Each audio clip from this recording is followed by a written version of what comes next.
традыцыі і сакрэты беларускіх рамёстваў у праграме «Зямля майстроў».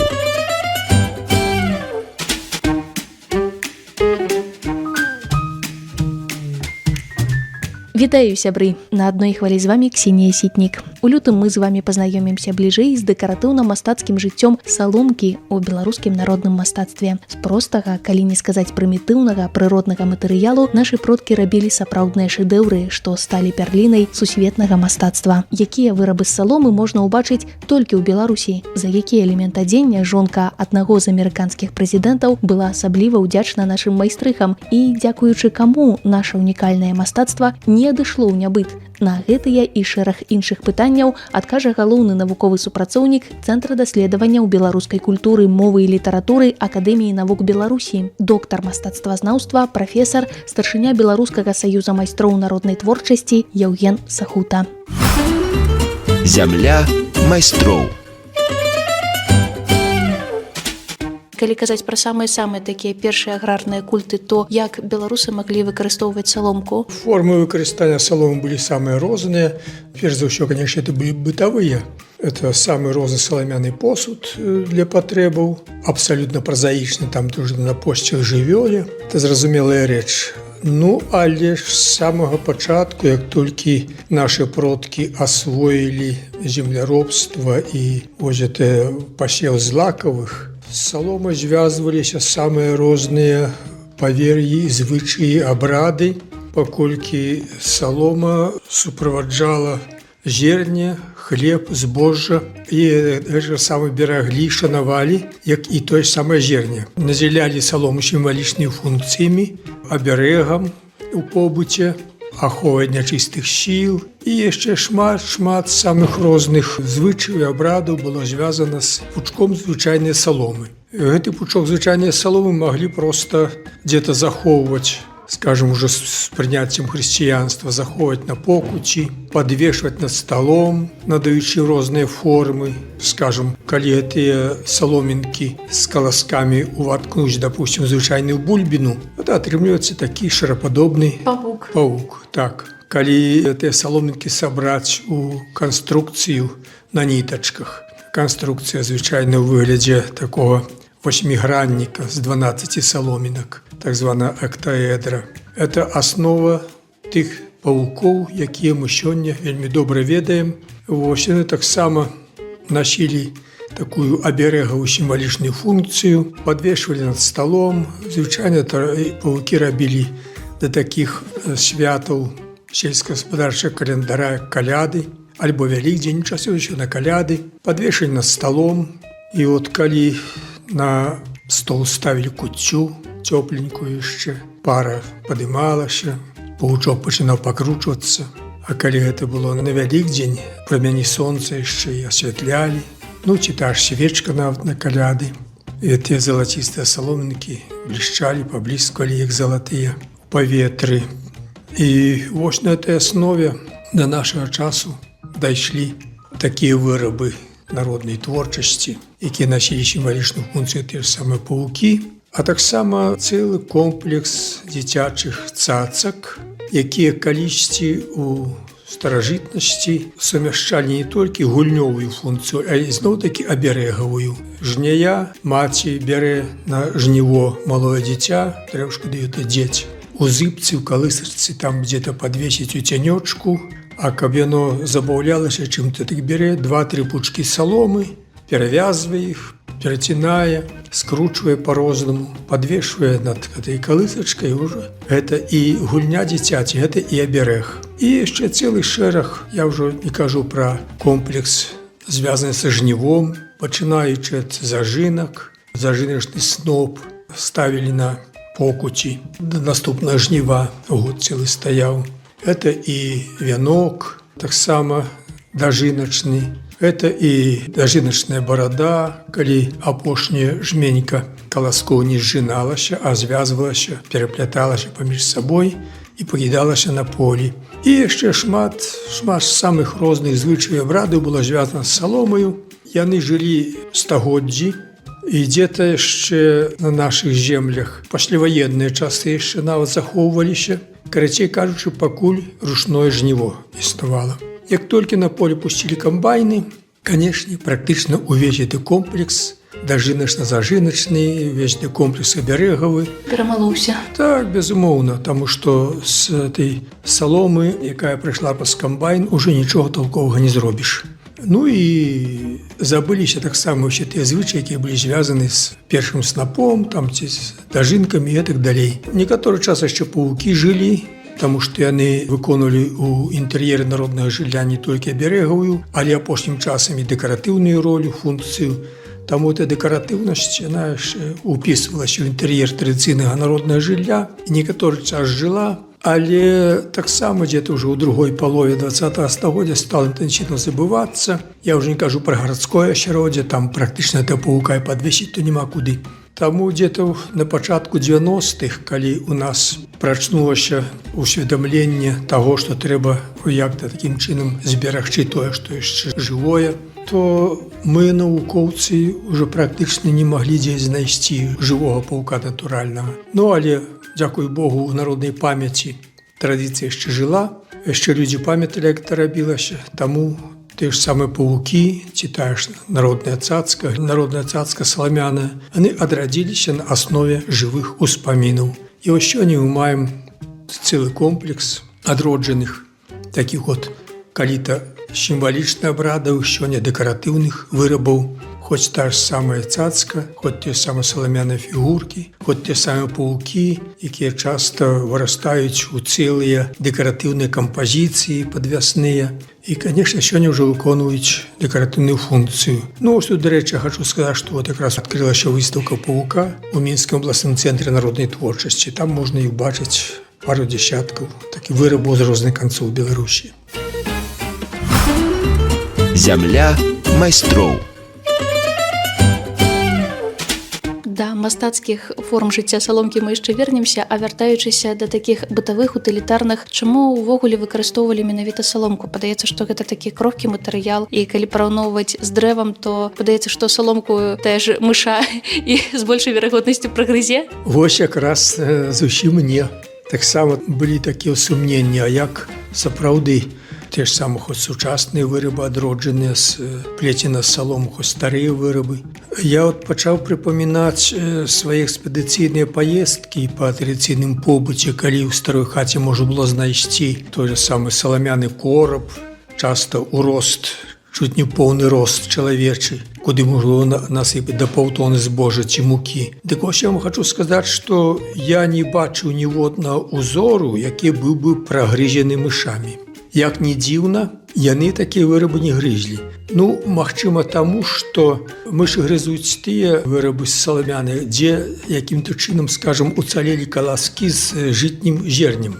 А саламяны посуд спіральным пляценнем плялі з саламяных жгутоў, дзе абсалютна адсутнічалі і каласкі, тое ж самае зерне. Таму мышам там не было чаго рабіць. Але яны ж, па ідэі, павінны былі прабрацца да таго зерня, якое было насыпана, дык вось чамусьці не прыбіраліся. Адзінае, што магло пашкодзіць такія вырабы, дык гэта вільгаць. От калі дзе-то трапляла ў вільготнае асяроддзе, то тады ўжо, канешне, дно магло адваліцца, адгніць. А так даводзілася бачыць вырабы, якія там і 100 гадоў стаялі на сухім гарышчы, хоць бы што ім было. Таму от гэтая здольнасць саламянага посуду трымаць у сабе такі тэмпературны рэжым, вось, які, можа, нават і дрэву далёка не заўсёды давалася. Не кажучы пра вентыляцыю. Ну, так вот, вось, таксама. Вось чамусьці якраз збожжа часцей насыпалі ў саламяныя вырабы. Ну, канешне, там, дзе была магчымасць зрабіць, там, скажам, тыя самыя бочкі на 100, на 200 кілаграмаў зерня, то і ўжывалі іх, безумоўна, на зерне. Але саламяныя вырабы вельмі даступны матэрыял. Ну, все-таки бандарныя, трэба ж матэрыял якасны і неабыякі. А тут пучок саломы, і, кажуть, нарошчвае яго і пашоў сшываць лазовай аплётачкай. Вот і можаш сшыць такі, што туды чалавек залезе. Так што адно другое не замяняла, адно з другім не канкурыравала. Драўляны – это драўляны посуд, там іншыя функцыі яго. Саламяны – это саламяны. Чыста, здорова, вентыляцыя, кажуць, не заплесне, не затхнецца, нічого. Нормально. І кажучы пра яшчэ варыянт жыцця беларускай саломкі, бытавы менавіта, немагчыма не прыгадаць брылі, капелюшы, якія завяршалі вобраз нацыянальны, і звычайна іх жа, калі правільна разумею, насілі сяляне. Гэта зараз можна ўбачыць у самых модных часопісах і на жаночай галаве часцей такія саламяныя капелюшыкі. А ці можна было тады па капелюшы, па тым, як ён сплецены, вызначыць, з якіх мясцін яго носьбіт? Капялюш саламяны сапраўды традыцыйны і пашыраны атрыбут мужчынскага летняга адзення.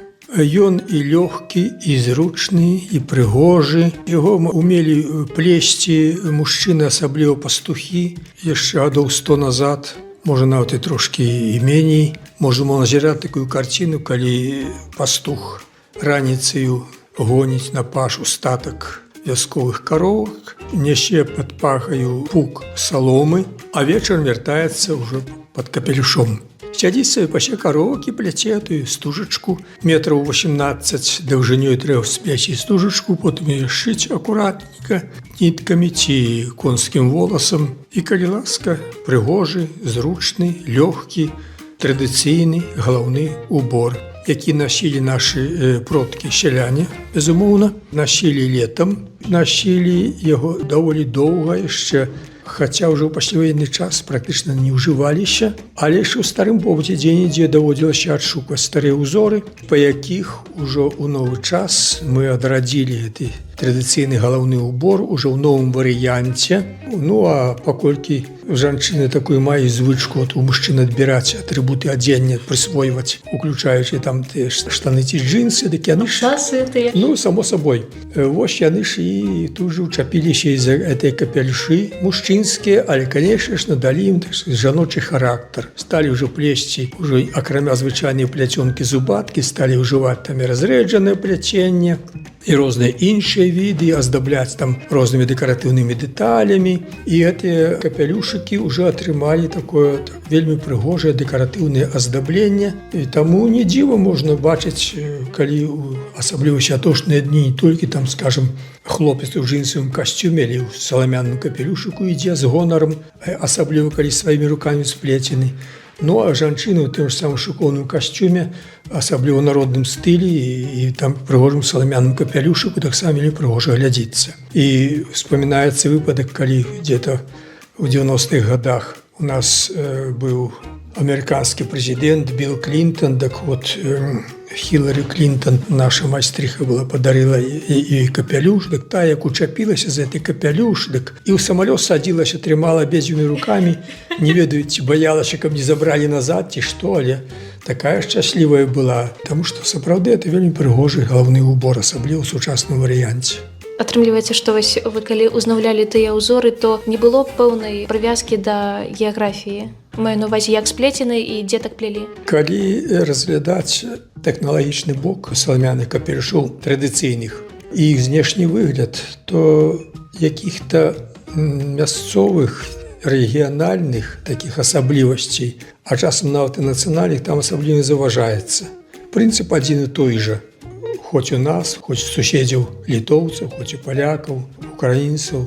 Ну, украінскі брыль трошкі адрозніваецца тым, што ў іх верх такі не цилиндричный, а паўкруглы. Ну і у нас на Палесе такія былі брылі. А так у цэлым па ўсёй Беларусі яны блізкія па характары. Там где-то можа быць большая ці меншая шырыня палёў, где-то можа быць, скажем, на той же Гродзеншчыне, там верх, самы верх тульі не просто гладка цилиндричны, а можа быць таким валікам, выступам.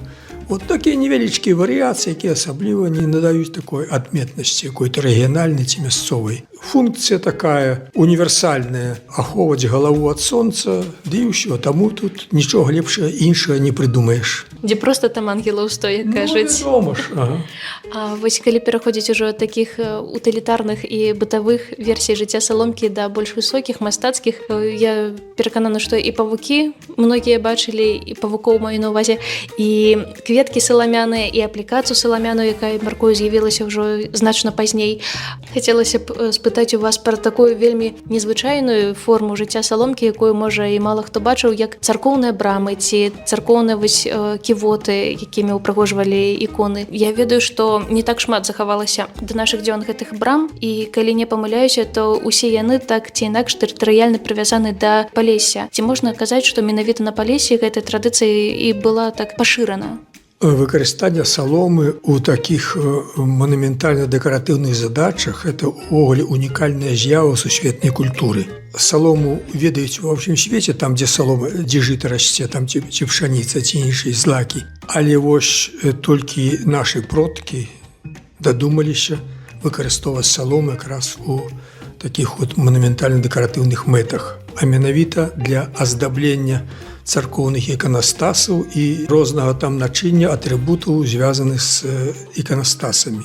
Дык вось такая традыцыя лакалізавалася менавіта на Брэсцкім Палессі і суседніх тэрыторыях цяперашняй Украіны. Да нашага часу захавалася 3 узоры фрагментаў іканастасаў, а менавіта царскія брамы, это галоўны кампанент іканастаса. Вось, хаця па ўспамінах старажылаў і па літаратуры можна убачыць, што з саломы выпляталіся і цалкамі іканастасы, усе это розныя цягі і перакладзіны для мацавання абразоў, это і ківоты, это нават вянчальныя кароны, якія ў багатых храмах былі там, скажем, там металічныя, залачоныя, всякія іншыя, з камянямі каштоўнымі і так далей. А нашы далёкія продкі, палешукі, это дзе-то у кожным разе ўжо ў 18 стагоддзі вырашылі, што наша салома недарэмна завецца залацістай, бо яна сапраўды па сваім выглядзе, асабліва пад прамянямі сонца ці свечак, залаціцца не горш, чым тое ж самыя залочаныя вырабы. Яны дадумаліся, чаму нам плесці толькі звычайна там скарбоначкі якія-небудзь там ці куфэркі, там ці тыя ж самыя паўкі, калі можа сплесці цэлы саламяны іканастас. Паспрабавалі і вот увайшлі ў сусветную культуру з такім вот унікальным дасягненнем. Гэтыя царскія брамы, якіх да нас уцалела да нашага часу 3 у сваім натуральным выглядзе, ёсць яшчэ некалькі здымкаў старых узораў не уцалелых.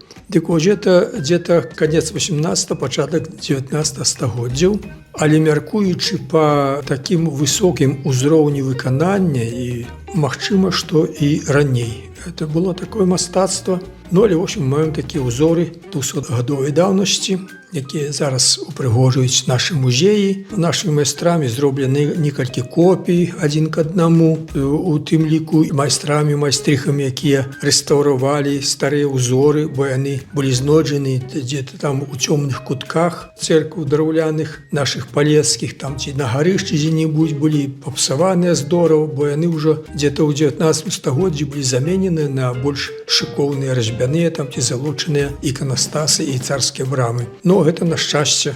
Нашы продкі рука не паднялася іх проста выкінуць, ці знішчыць, ці спаліць. І от мы зараз маем такія узоры, от якімі мы можам з поўным правам ганарыцца. Такая яркая праява, вяршыня беларускага саломапляцення. А калі ўвогуле казаць пра саламяныя вырабы, я маю на ўвазе менавіта мастацкія, то ці шмат да нас дайшло? Просто магу падумаць так, што, магчыма, павукоў да нашага часу не так шмат дайшло, таму што існавала традыцыя іх жа спальваць, лічылася, што яны убіральнік у сябе негатыўных нейкіх энергій, што іх пасля трэба штогод спальваць і рабіць новыя, але пра куфры гэтага ж не скажаш. Я маю на ўвазе не тыя, дзе захоўвалі збожжа, а такія добрыя мастацка аздобленыя.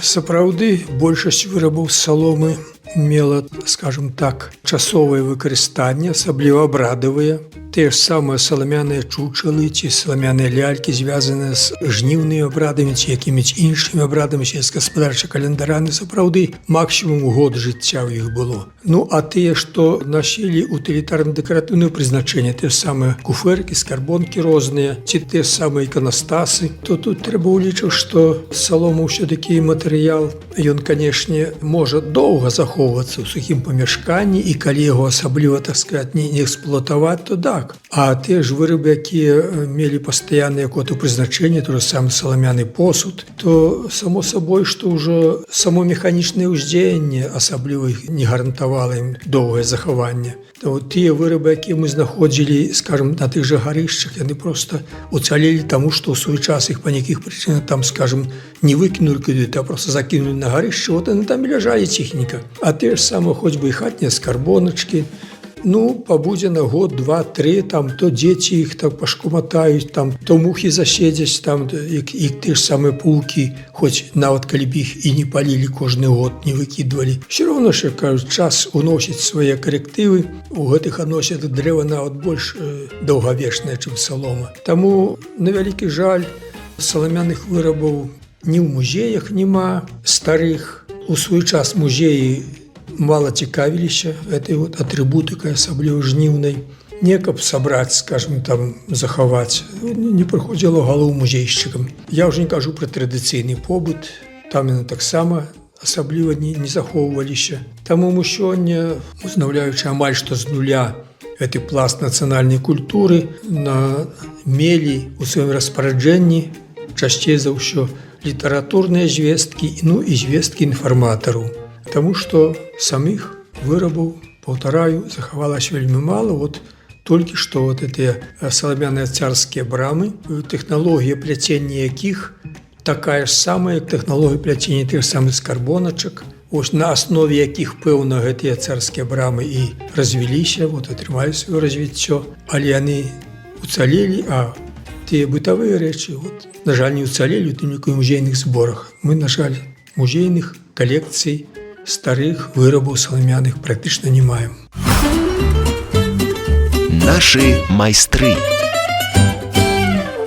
І ўсё ж менавіта на другую палову 20-го стагоддзя, калі правільна разумею, прыпадае такі умоўны перыяд адраджэння беларускай саломкі, таму што з'яўляюцца майстры, якія не толькі адраджаюць нейкія старажытныя схемы пляцення тэхнікі, але і прапануюць нешта сваё. Каго з такіх майстроў можна вылучыць? Калі я рыхтавалася да нашай з вамі сустрэчы, то вельмі шмат чула і пра Ларысу Лось, і пра Веру Гаврылюк, калі не памыляюся, і пра Раісу Раманеню. Падаецца, менавіта яна звязана з аплікацыяй. Калі гаварыць у цэлым пра тыя працэсы, якія адбываліся апошнім часам у беларускім саломавым пляценні, то тут трэба закрануць ўсё-такі яшчэ савецкія часы, дзе-то 70-80-е гады. Это быў працэс заняпаду, імклівага заняпаду практычна ўсіх мастацкіх рамёстваў Беларусі. Мастацкіх і такіх утылітарных рамёстваў, але з саломай тут трошкі іншая сітуацыя. Салома яшчэ паспела ў тыя часы, кажуць, пачаць адраджацца, хаця ўжо таму часу быў забыты цэлы комплекс абрадавых вырабаў, звязаных з ручным жнівом, а заняпад іншых рамёстваў пацягнуў і, в прынцыпе, ўсе віды саломавага пляцення таксама да заняпаду.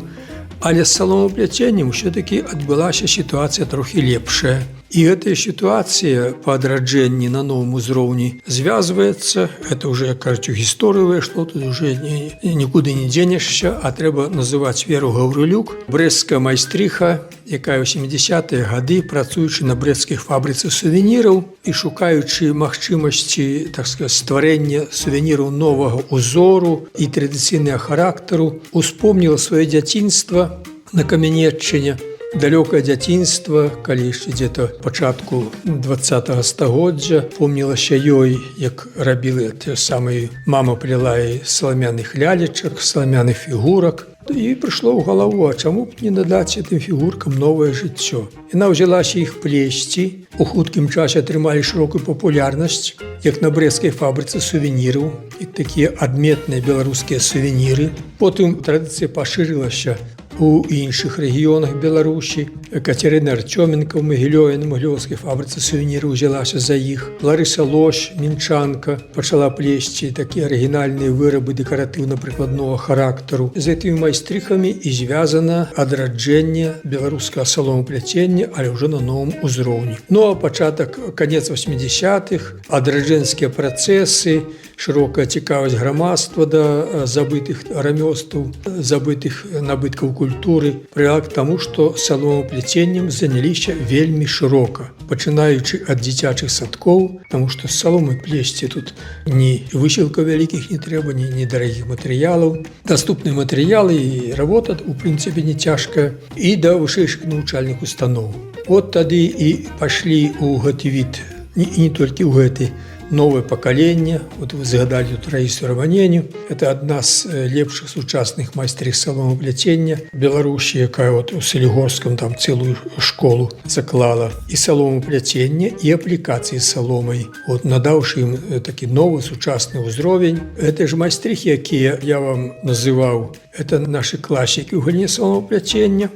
Яны узнялі саломапляценне на новы сучасны ўзровень. Это ўжо не столькі такія простенькія з 2-3 пучкоў саломкі, фігуркі утылітарна-абрадавага характару, а гэта ўжо творы дэкаратыўна-прыкладнога мастацтва, плеценыя ўжо не з некалькі пучкоў саломы, а на каркасе саламяным, аплецены рознымі аплётачкамі, і часам гэтыя фігуры коней, там паўлінаў, аленяў, летнюю натуральную велічыню плятуцца. Вось гэтымі вырабамі мы і сталі ганарыцца перад усім светам, і ўвесь свет, дарэчы, захапляўся і захапляецца, таму што яшчэ раз хочу сказаць, што саломапляценне існуе, аказваецца, ва ўсім свеце, там, дзе солома, але не такога ўзроўню. Вот у 2003 годзе у Беларусі быў праведзены першы міжнародны фестываль саламянага мастацтва. Як ён узнік, проста нашы майстрыхі сталі выкладваць свае работы ў інтэрнэце. У свеце зацікавіліся,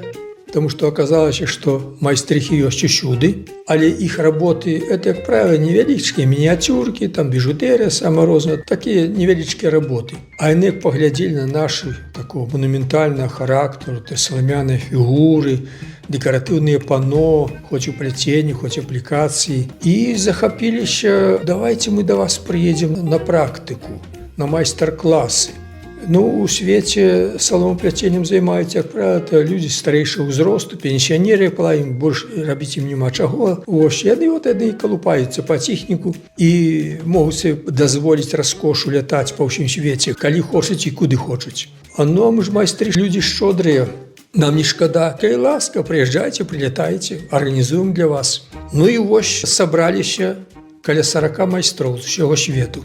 Нават з Аўстраліі планавалі, па нейкіх прычынах не срывалася іх. Прыехалі, прыляцелі да нас, і вось на працягу цэлага тыдня нашы майстрыхі, тым ліку Раісі Романені і яшчэ 15 нашых майстрых, такіх вядучых, практыкавалі іх у самых розных відах саломапляцення, падвучылі, падцягнулі іх да свайго ўзроўню. Але вось такая цікавая гісторыя аказалася на развітанне. Мы так падумалі, а давайте мы у апошні дзень, это выходны, перад вашым адлётам зробім такі імправізаваны конкурс спаборніцтва. Вы, нашы госці, практыканты і нашы майстрыхі, якія вас практыкавалі, давайте ўсё-такі конкурс правядзем. І што вы ведаеце, замежныя госці паднялі ўгору рукі. Мы вашым майстрам не канкурэнты.